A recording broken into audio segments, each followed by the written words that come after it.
Est-ce que les courtiers immobiliers créent la surenchère? C'est une excellente question. Il existe beaucoup de réponses possibles, en voici quelques-unes. En fait, la surenchère est une réaction des acheteurs et non pas du courtier du vendeur. Elle apparaît dans un type de marché qu'on appelle vendeur car il y a peu d'inventaire, c'est-à-dire peu de choix pour les acheteurs.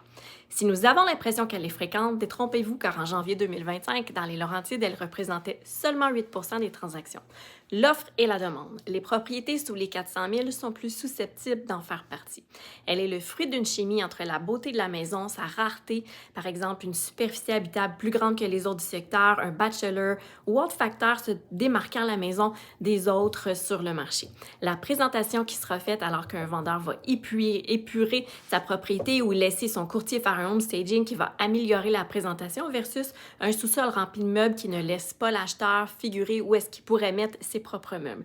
La qualité des photos, vidéos, visibilité du listing, l'entretien qui a été fait et les travaux qui sont à prévoir par les acheteurs. Et le prix, si le prix est juste, les acheteurs apparaissent dans un marché de vendeurs. Si le prix est légèrement trop élevé, ça diminue beaucoup l'achalandage et ça retarde la vente. Ensuite, est-ce qu'un courtier peut prévoir la surenchère? Non, car un courtier doit établir le juste prix avec les comparables vendus de la même période et non pas se positionner volontairement sous cette ligne directrice. L'offre et la demande simplifiée.